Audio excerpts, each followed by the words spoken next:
Saat itu Samantha sedang bekerja dan dia sedang menyambut para tamu yang sedang ramai mengunjungi restoran di tempat dia bekerja. Dia sedang mendapat tugas menyambut para tamu yang masuk ke dalam restoran itu bersama dengan sahabatnya Amber. Mereka bekerja di tempat yang sama lagi setelah mengundurkan diri kafe pinggir pantai tempat mereka bekerja dulu. Samantha menghela nafasnya dengan panjang sedangkan kakinya sudah mulai terasa pegal karena dia sudah kelamaan berdiri. "Sam, ayo semangat," kata sahabatnya Amber. Amber mengikutinya pindah dan bekerja di restoran itu, bukan saja jam kerja yang lebih pendek tapi gajinya juga lebih besar dibandingkan di cafe tempat mereka bekerja dulu. Tapi terkadang mereka harus lembur jika pengunjung restoran sedang ramai dan tentu saja mereka mendapat uang lembur yang lumayan. "Apa aku berhenti kerja saja ya?" kata Samantha. "Memangnya kau mau kerja di mana?" "Gaji di sini sudah lumayan menurutku," kata sahabatnya. "Kantoran misalnya." "Aku mulai lelah dan bosan bekerja di sini," keluhnya lagi. "Memangnya kamu lulusan mana?" tanya Amber penasaran sedangkan Samantha melirik sahabatnya itu sejenak. "Harvard," jawabnya singkat. Mata Amber terbelalak saat mendengarnya. "Yang benar?" "Sialan, lulusan Harvard tapi malah kerja di restoran." Amber memukul tangan Samantha. Samantha hanya terkekeh. Memang selama ini dia suka bekerja seperti itu karena menurutnya lebih santai dan jika bekerja di perusahaan, sudah dipastikan dia akan pusing memikirkan pekerjaan yang menumpuk. "Kau ini ya, seharusnya sudah jadi sekretaris di perusahaan besar, bukannya bekerja di restoran seperti ini," kata Amber kesal. "Yah, kau benar. Apa aku pindah saja?" tanyanya. "Harus. Kau ini menyebalkan, bikin aku iri saja," kata sahabatnya lagi. Samantha hanya tersenyum dan kembali menyambut tamu yang masuk ke dalam restoran itu. Seorang pria yang tanpa sengaja lewat di dekat mereka mendengar pembicaraan mereka. Pria itu menghentikan langkahnya dan mendekati mereka. "Maaf saya mengganggu." Pria itu mulai berbicara. Amber dan Samantha memalingkan wajahnya ke arah pria itu dan pada saat itu, mata Samantha terbelalak kaget saat melihat wajah pria itu. "Edward," katanya dalam hati.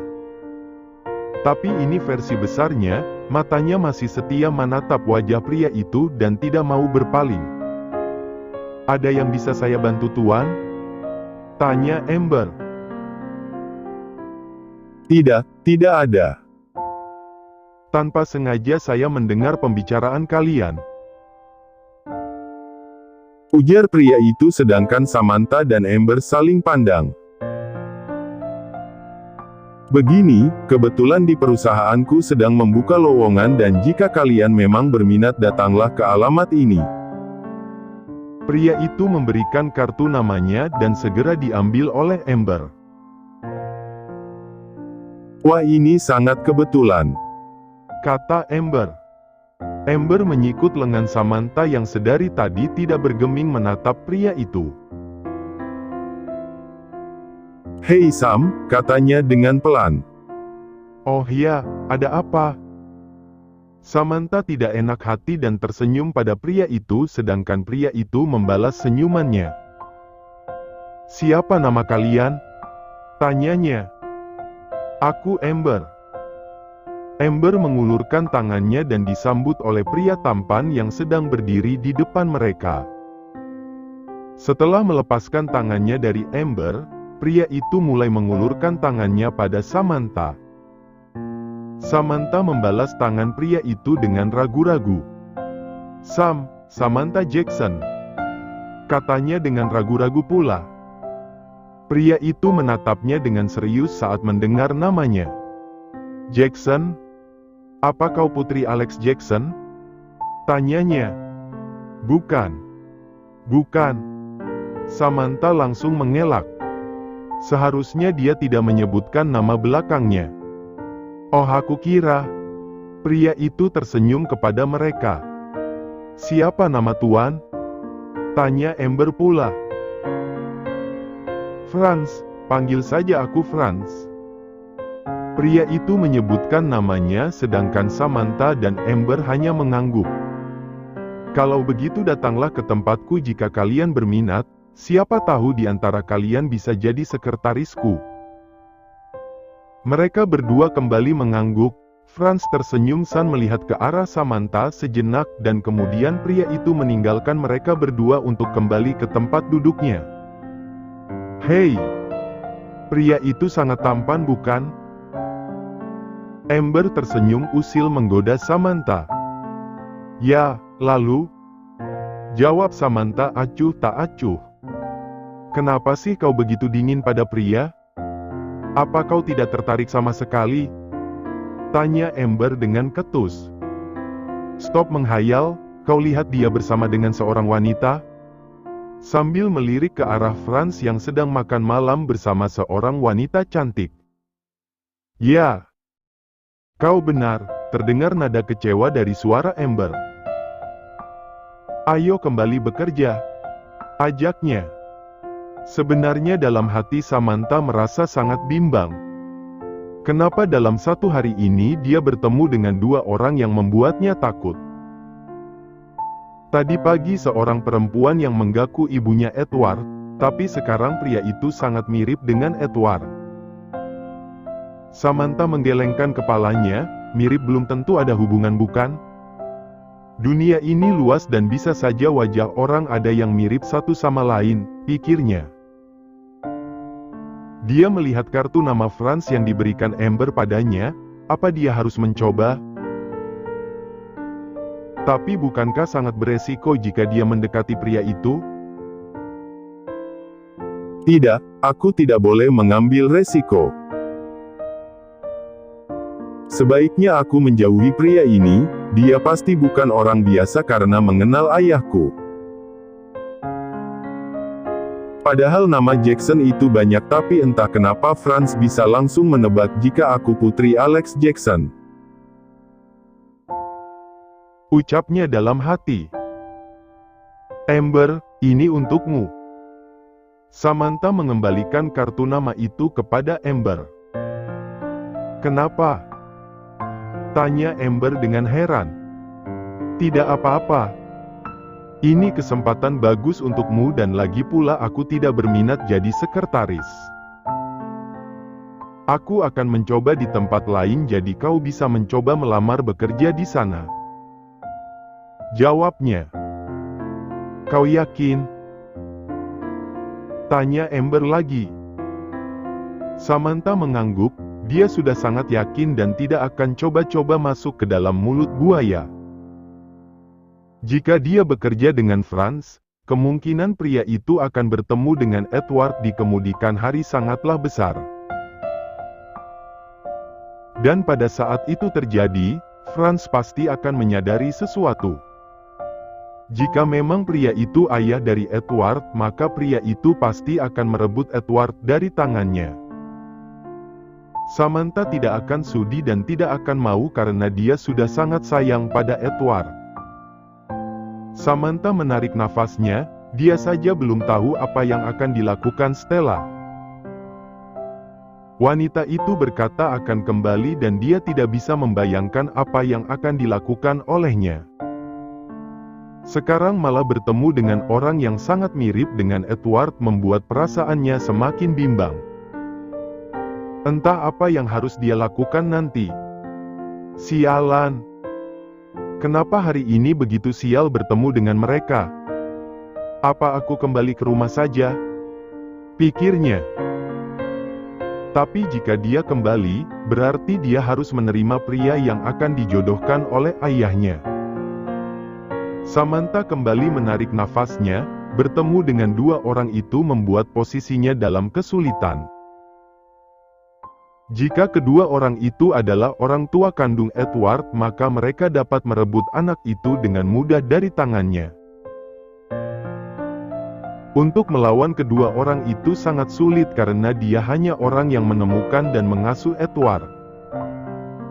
Mungkin dia bisa melawan Putri Bill Loren, tapi pria itu, dia bahkan tidak tahu siapa pria yang dia lihat tadi. Siapa yang dapat membantuku? Pikirnya dan dia berharap ada seseorang yang mau membantunya. Samantha memandangi jalanan yang dia lalui dari jendela bus yang dia tumpangi dengan perasaan campur aduk. Padahal kehidupannya biasa saja 3 tahun belakangan ini, dia berusaha merawat Edward dan memberikan yang terbaik untuknya tanpa ada gangguan. Dia sudah sangat yakin jika orang tua Edward tidak akan datang mencari Edward lagi, tapi entah kenapa hari ini orang-orang yang dia temui membuatnya takut. Takut akan kehilangan Edward dan takut jika mereka merampas Edward dari sisinya. Samantha menarik nafasnya dan kembali memandangi jalanan. Dia hanya melamun di sepanjang jalan, tanpa dia sadari ponsel di dalam tasnya berbunyi dan membuyarkan lamunannya. Samantha segera merogoh ponselnya dan menjawabnya. "Halo," katanya dengan tidak semangat. "Kenapa suaramu seperti itu? Apa kau tidak senang Daddy menghubungimu?"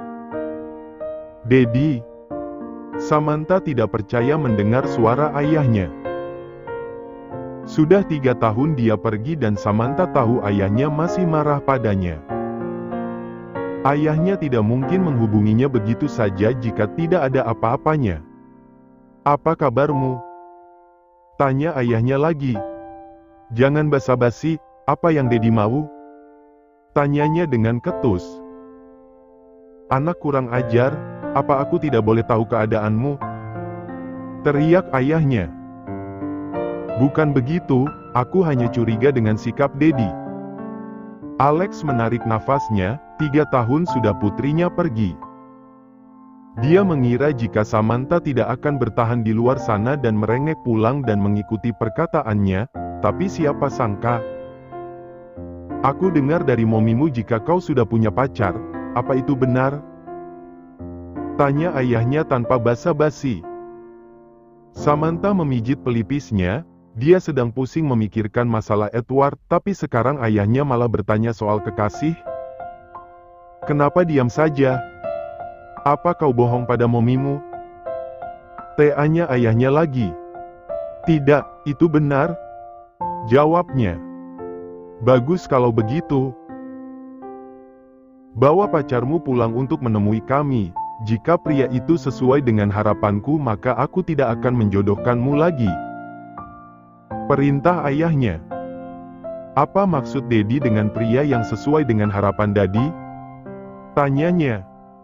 "Kau tahu bukan maksudku. Aku bisa menebak kau hanya bisa berpacaran dengan gembel dengan statusmu sekarang," hina ayahnya. Samantha mengepalkan tangannya. Dia sangat ingin menyangkal perkataan ayahnya, tapi dia sedang malas berdebat dengan ayahnya. "Tidak bisa Dad, aku sibuk," katanya dengan kesal. Ayahnya masih saja tidak berubah, selalu ingin mengatur kehidupannya. "Sibuk? Sibuk apa?" Samantha hanya diam. Tidak mungkin dia mengatakan pada ayahnya jika dia bekerja di sebuah restoran karena ayahnya pasti akan marah. "Jangan-jangan kau hanya berbohong?" tebak ayahnya. "Tidak Daddy, aku tidak bohong," jawab Samantha dengan cepat. "Kalau begitu, segera pulang ke rumah bersama pacarmu. Jika tidak aku dan ibumu yang akan pergi ke sana. Dan asal kau tahu, jika kau berbohong maka kau tidak akan bisa menolak lagi pria yang akan aku jodohkan padamu," kata ayahnya lagi. Samantha menarik nafasnya. Dia benar-benar frustasi dan sebaiknya dia mengiyakan ucapan ayahnya saja. "Baiklah, aku akan pulang nanti," jawabnya. "Bagus. Setelah berkata demikian, Alex langsung mematikan ponselnya dan kembali menghubungi seseorang. "Apa kau yakin melihat putriku?" tanyanya pada orang yang dia hubungi lewat ponselnya. "Yah, tentu saja aku yakin. Mana mungkin aku salah mengenali perempuan yang akan dijodohkan padaku?" jawab seorang pria di seberang sana. "Ya sudah kalau begitu." Alex mematikan ponselnya dan meletakkannya di atas meja. "Anak bodoh, pergi dari rumah malah bekerja di restoran. Untuk apa aku menyekolahkanmu tinggi-tinggi? Hanya membuat malu saja dan aku bisa menebak, pacarnya pasti hanya orang biasa," gerutu Alex.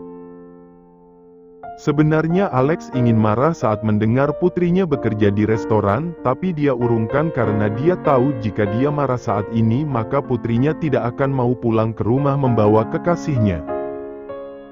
Sedangkan saat itu, Samantha memandangi ponselnya dan menggenggamnya dengan erat. "Semua ini gara-gara John," pikirnya. Jika saja pria itu tidak membuat ibunya salah paham, ayahnya pasti tidak akan memintanya pulang sambil membawa pacar. Samantha menyimpan ponselnya dan tampak merenung. Ada baiknya juga, bukankah ayahnya bilang tidak akan menjodohkannya lagi? Sekarang dia hanya perlu meminta pria itu berpura-pura menjadi kekasihnya. Akhirnya pria gila ini ada gunanya juga, pikirnya dalam hati. Setelah bus yang dia tumpangi tiba, Samantha segera turun dan berjalan ke arah rumahnya. Seperti biasa komplek rumah itu sangat sepi saat malam hari dan entah kenapa dia merasa sedang diawasi oleh beberapa orang. Samantha berjalan sambil melihat ke belakang, dia merasa ada yang mengikutinya dan benar saja tampak beberapa orang pria mengikutinya dari belakang. Karena tidak ingin mencari masalah, Samantha segera berlari menuju rumahnya. Saat dia berlari beberapa pria itu juga berlari mengikutinya. Samantha semakin mempercepat larinya dan hampir kehabisan nafas saat sudah tiba di rumahnya. Dengan cepat dia masuk ke dalam dan menutup pintu rumahnya rapat-rapat. Samantha bersandar di daun pintu sambil mengatur nafasnya. Bukannya dia takut, tapi dia tidak ingin membuat keributan di daerah itu. "Sam, ada apa denganmu?" Anne keluar dari dalam kamar dan melihatnya dengan keheranan. "Auntie Anne, kenapa belum pulang?" tanyanya dengan nafas yang tersengal-sengal. "Aku tidak bisa pulang karena aku tidak bisa meninggalkan Edward sendiri," jawab Anne. "Maksudmu?" Samantha tidak mengerti. Biasanya Anne telah kembali saat dia pulang ke rumah dan biasanya John yang menjaga Edward dan menidurkannya. "Iya. Semenjak John tinggal di rumahnya, Anne pasti sudah pulang pada saat-saat seperti itu. Waktu kami pulang Tuan John tidak ada, jadi aku harus menjaga Edward sampai kau pulang," jelas Anne. Samantha hanya tercengang, tidak ada. Waktu pagi dia juga tidak melihat pria itu, berarti kemarin John keluar dari rumahnya dan tidak kembali lagi. "Oh ya sudah, maaf aku tidak tahu. Bibi sudah bisa pulang sekarang," katanya. Anne tersenyum padanya dan segera mengambil tas dan mantelnya. "Kalau begitu aku pulang dulu." "Ya, berhati-hatilah." Samantha mengunci pintunya saat Anne telah keluar dari rumahnya. Dia melihat wanita itu dari balik jendela karena takut orang yang mengejarnya tadi menangkap Anne. Dia melihat ke arah Anne sampai wanita itu hilang dari pandangannya. Samantha merasa lega, untunglah orang-orang tadi tidak mencelakai Anne. "Mungkin hanya preman," pikirnya. Samantha segera berjalan ke arah sofa dan duduk di sana. "Jadi pria gila itu sudah pergi?" gumamnya. Dia tahu cepat atau lambat John akan pergi dari rumahnya. Mungkin pria itu sudah ingat siapa dirinya dan memutuskan untuk pergi. Entah kenapa dia merasa sedikit kecewa. Ya sudahlah, padahal aku mau meminta bantuannya. Tapi mungkin begini lebih baik, gumamnya. Samantha segera bangkit berdiri dan menuju kamarnya. Dia segera mendekati Edward yang tertidur dengan pulas. Samantha membelai wajah Edward dengan lembut. Wajah pria kecil itu memang sangat mirip dengan pria yang dia temui tadi. Dia membaringkan tubuhnya di atas ranjang dan menatap langit-langit kamarnya. "John, pergi kemana sih?" Samantha memejamkan matanya dan menarik nafasnya dengan berat.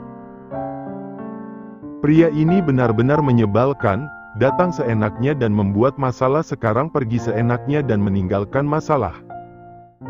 Pikirnya kesal.